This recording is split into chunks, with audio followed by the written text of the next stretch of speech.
I don't think I'm out of line for saying 2024's output had nothing on 2023. I mean, any year that pumps out a new Mario, Zelda, Final Fantasy, Resident Evil, Metroid, Mortal Kombat, Street Fighter, among many others, is bound to be hard to top. And that's okay. Highs aren't highs without the contrast of the lows, right? And if every year was that stellar, it'd become the norm, and maybe that level of output isn't sustainable. Besides, sometimes the wait makes a game better, and dry spells give us time to get through our backlogs, or put more time into the games we truly enjoy. And life isn't all about video games anyway.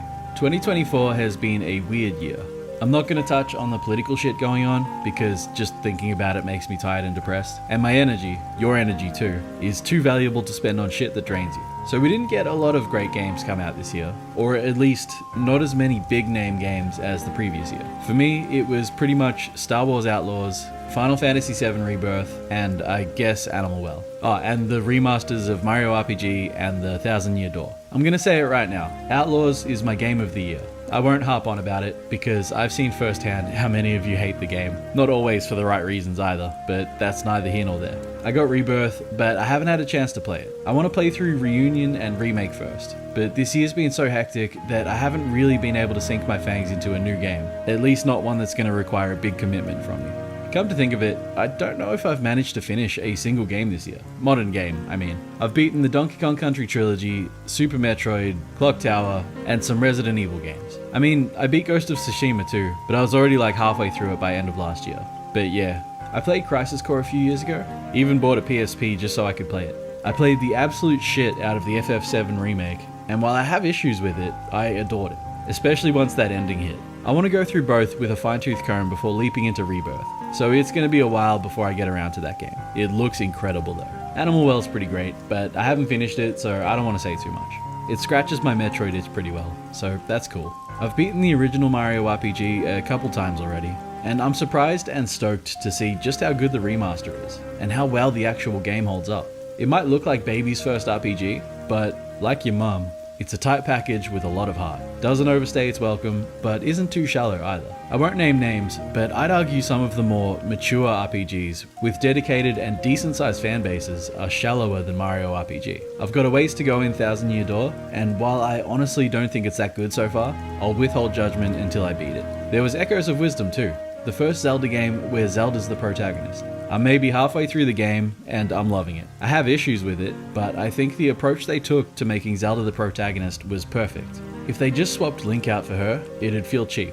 Giving her a totally new playstyle, while still having the game feel like a classic top-down Zelda experience, is as great as any of us could ask for. I got the PS5 remaster of The Last of Us Part 2, but haven't played it. And I played Fallout 4 for the first time. That game is awesome, but it's like 10 years old, so I won't go on about it. And that's about all I got around to this year.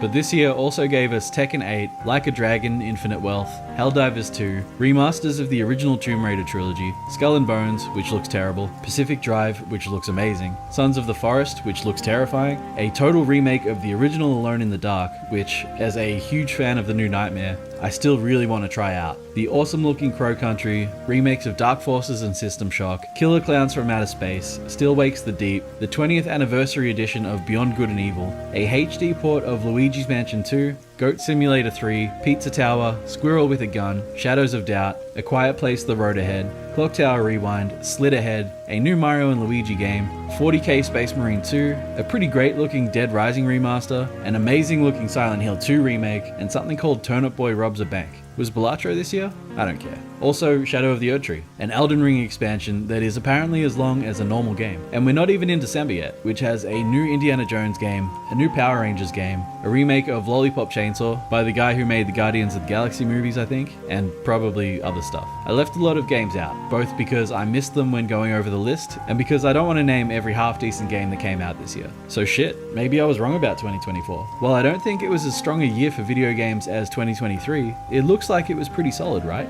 There are a few takeaways I've learned from this. Despite the horrible growing pains the gaming industry is going through, with companies folding or laying off tons of talented and frankly underappreciated employees, the games themselves are still amazing. There are still plenty of great ideas, and the industry is full of people who, whether their employers know it or not, are really passionate about what they do. But also, it's becoming more and more apparent that you don't need a huge studio to make great games. Animal Well was made by one dude. He built his own engine for it and everything. The whole game is like 30 megabytes. That's unheard of these days. Crow Country looks unbelievable, and that was made by a pretty small studio from what I can tell. One of the best games I played this year is called Dredge. It scratches my Lovecraft itch. It's a super easy game to lose yourself in and just relax, and it's just really well made. The studio who made it, Black Salt Games, is a 4-person team from New Zealand. And finally, and I totally just came up with this while writing the video, maybe when things seem not so great, give them a second look.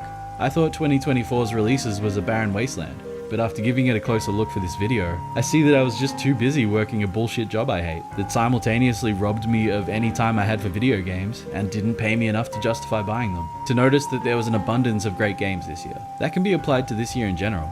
I'm not your dad, but I'd like for you all to look back on this year and think about it a little deeper than you normally would. What are some positives you might not have given their due credit? I would like to hear about them in the comments, but if you want to keep them to yourself, I get that too. Thanks for watching. A cursory glance at 2025's release date makes me really optimistic for the new year.